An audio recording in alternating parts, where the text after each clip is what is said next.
नमस्कार विद्यार्थी मित्रांनो, science and technology part 1 standard 10. Friends, from this we have started the second chapter, that is the periodicity of element or the classification of element. We know that different scientists they have made efforts to classify the elements. विविध शास्त्रज्ञांनी मूलद्रव्यांचं classification करण्याचे प्रयत्न केलेले आपल्याला दिसून येतात. We already studied about the Doberan-Reynolds triad. Now today we are going to see about the Newland's law of octave. आज आपण न्यूलँड्स या शास्त्रज्ञाने एलिमेंट्सचं क्लासिफिकेशन कशा पद्धतीने केलेलं आहे किंवा कोणता क्रायटेरिया त्यांनी लावलेला आहे तो भाग या ठिकाणी आपण ऑब्झर्व करणार आहोत किंवा पाहणार आहोत. In the year 1866, Newlands arranged the elements known at that time in an increasing order of their atomic masses. विद्यार्थी मित्रांनो, न्यूलँडने सुद्धा ज्याप्रमाणे डोबेरायनरने अरेंज केले होते एलिमेंट्स त्या काळात नोन असलेले, इथे सुद्धा त्यांनी 1866च्या अराउंड जे काही एलिमेंट्स तेव्हा डिस्कवर्ड झालेले होते त्या एलिमेंट्सला त्यांनी increasing order of their atomic masses म्हणजेच काय तर अणुवस्तुमानाच्या चढत्या क्रमाने त्याची मांडणी केल्याचं आपल्याला दिसून येतं. It started with the lightest element, that is hydrogen, and end up with the thorium. म्हणजे त्यांनी सुरुवात कोणापासून केली क्लासिफाय करण्याची तर व्हेरी लाईट एलिमेंट, हलका मूलद्रव्य, दॅट इज द हायड्रोजन, आणि त्या काळामध्ये जे माहीत असलेलं जड मूलद्रव्य आहे ते आहे थोरियम, याला त्यांनी शेवटी ठेवलं. मग व्हॉट ही फाउंड, त्यांना त्या ठिकाणी काय आढळून आलं? He found that every 8th element had properties to those with the first. म्हणजेच पहिल्या आणि 8व्या, फर्स्ट आणि 8th एलिमेंटच्या प्रॉपर्टीजमध्ये त्यांना त्या ठिकाणी रिझेम्बलन्स म्हणजे सिमिलॅरिटी ह्या ठिकाणी त्यांना आढळून आल्याचं आपल्याला दिसून येतं. You can see on the screen the periodic table put forward by the न्यूलँडनी सांगितलेला जो काही पिरियडिक सारणी आहे किंवा टेबल आहे तो या ठिकाणी आपल्याला स्क्रीनवरती दिसतोय. He started with the hydrogen and end up with here the zirconium we can see on the screen. Now if we go for the pair whatever the Newland had postulated, म्हणजे न्यूलँडने जे काही सांगितलेलं आहे त्यांचं जर का आपण या ठिकाणी पडताळणी घेतली तर आपल्याला असं आढळून येतं की लिथियम जो काही फर्स्ट एलिमेंट आपण या ठिकाणी कन्सिडर करूया, lithium and sodium both are having the similar properties according to the Newlands. म्हणजे न्यूलँडला असं आढळून आलं त्या ठिकाणी की लिथियमपासून जो 8वं एलिमेंट आहे कोणतं तर सोडियम, त्या लिथियम आणि सोडियमच्या प्रॉपर्टीज ह्या कशा असायला हव्यात, सारख्या असायला हव्यात किंवा त्यांच्यामध्ये काहीतरी सिमिलॅरिटीज ह्या असायला हव्यात, आणि म्हणून त्यांनी त्या दोघांनाही एकाच ग्रुपमध्ये अरेंज केल्याचं आपल्याला दिसून येतं. Similar we go for the beryllium and magnesium. बेरिलियमपासून आपण जर का काउंटिंग सुरू केली तर 1, 2 say for example barium 1, then boron, carbon, nitrogen, oxygen, fluorine, sodium, आणि 8व्या नंबरवरती कोण येतं, पुन्हा मॅग्नेशियम येतोय. म्हणजेच बेरिलियम आणि magnesium both are having the similar properties. म्हणजे इथे सुद्धा, आणि न्यूलँडने जेव्हा हे मांडलं तेव्हा त्यांनी त्याला ज्याला आपण म्युझिकल नोट्स म्हणतो, सा रे ग म प ध नी and again repeat with the सा. म्हणजे जसं सारे गममध्ये आपण म्हणतो फर्स्ट इज सा, second is ray, third is गा, फोर्थ इज म, देन फिफ्थ इज प, सिक्स्थ इज ध, and 7th is ni, and at the 8th position what again repeat sa. So according to that musical note sa re ga ma pa dha ni and again repeat sa. इथे सुद्धा elements जे काही repeat होत आहेत ते पुन्हा first again 8, first again 8. म्हणजे पहिला जो काही तुम्ही काउंट करता आहात बेरिलियम त्याच्यापासून 8व्या नंबरवरचा जो एलिमेंट आहे मॅग्नेशियम त्याच्या प्रॉपर्टीज ह्या कशा दिसून येतात त्या ठिकाणी सिमिलर, सारख्या दिसत आहेत. Another example we can consider for the fluorine and chlorine as well. फ्लोरीनपासून 8वं जे एलिमेंट येते ते कोणतं आहे तर क्लोरीन आहे.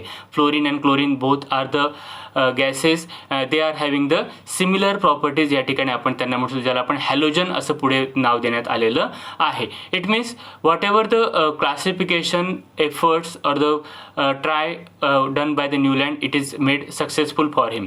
What are the merits of that classification put forward by the Newland. न्यूलँडने हा जो काही रूल मांडलेला आहे की फर्स्ट आणि 8th एलिमेंटच्या प्रॉपर्टीज या सारख्या असतात, हा जो काही त्याने क्रायटेरिया किंवा एक थेअरी पुट फॉरवर्ड केलेली आहे, लॉ मांडलेला आहे, त्याचे काय काय मेरिट्स आहेत ते या ठिकाणी बघूया. Newlands was the first chemist to give number of element. म्हणजेच प्रत्येक एलिमेंटला त्या काळामध्ये जे काही ज्ञात होते त्यांना नंबरिंग करण्याचं क्रेडिट हे कोणाला जातं तर न्यूलँड्स या शास्त्रज्ञाला त्या ठिकाणी जाते. Places left by Newlands for elements are still undiscovered. म्हणजे त्यांनी काय केलं होतं न्यूलँडने की त्या काळामध्ये जे काही अननोन एलिमेंट्स होते ज्यांची डिस्कवरी त्या काळात झालेली नव्हती अशा एलिमेंट्स करता सुद्धा त्यांनी व्हॅकंट प्लेसेस ह्या त्यांच्या टेबलमध्ये त्या ठिकाणी मेन्शन केलेल्या होत्या किंवा स्पेस सोडलेल्या होत्या. Newland altered position of elements like lithium and iodine. Lithium आणि आयोडीन यांच्या पोझिशन त्यांनी चेंज केल्या. का चेंज केलं बरं? According to the corrected atomic mass. Atomic मासला त्यांनी करेक्ट केलं आणि त्यांच्या पोझिशन पुन्हा त्यांनी पूर्ववत त्या ठिकाणी केल्याचं आपल्याला दिसून येत आहे. Next in the periodicity as per the property was introduce for the first time. Yes, we know that डोबेरायनरने काय केलं होतं की he considered atomic mass as a criteria and according to that he made group of 3 elements. त्यांनी 3-3चे गट त्या ठिकाणी आपल्याला केले होते.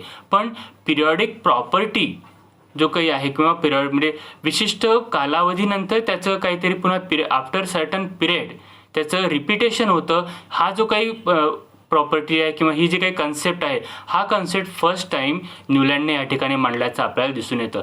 The periodicity as a property was introduced for the first time by this Newland. That is, these are the 4 merits given by the for the Newland's law. Next is the demerits of Newland's law of octave. याचे आता demerits कोणते आहेत, त्याचे दोष कोणते कोणते आहेत या ठिकाणी आपण पाहू शकतो की first is the ascending order of atomic masses was not strictly followed everywhere. Yes, म्हणजे यांनी जी काही अरेंजमेंट केलेली होती ॲटॉमिक मासच्या अकॉर्डिंग ती प्रॉपरली झाली नव्हती. काही ठिकाणी त्याला आपल्याला एक्सेप्शन झाल्याचं हे दिसून येतं. Hydrogen was not given the proper place. Second demerit कोणता आहे न्यूलँडचा? तो आहे की हायड्रोजनची जी काही जागा त्यांनी मांडलेली होती ही त्या ठिकाणी अयोग्य किंवा चुकीची ते मांडल्याचं आपल्याला दिसून येतं. Elements having dissimilar properties are included in the same group. आपण स्क्रीनवरती पाहू शकतो की कोबाल्ट आणि nickel they are having some different properties but still Newland have place them in the same group. न्यूलँडने तरीसुद्धा त्यांना एकाच ग्रुपमध्ये मांडल्याचं आपल्याला दिसून येते.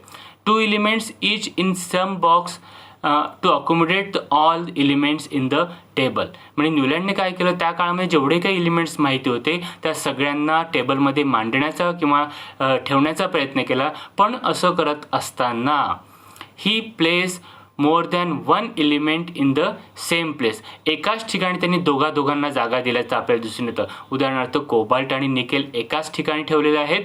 सेलियम आणि लॉरेन्शियम यांना सुद्धा त्यांनी एकाच ठिकाणी ठेवल्याचं आपल्याला दिसून येतं. पुढचा जो डिमेरिट येतो आहे it did not have provision to accommodate the newly discovered element. नवीन जे काही एलिमेंट नंतर डिस्कवर झाले त्यांना मात्र त्या ठिकाणी प्रॉपरली स्थान देता आलेलं त्या ठिकाणी आपल्याला दिसून येत नाही आहे.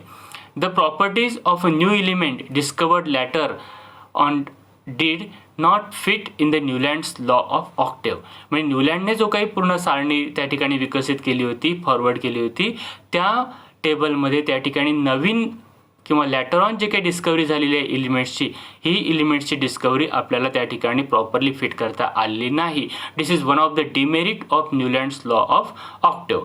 So what we study today Newland's law of Octave.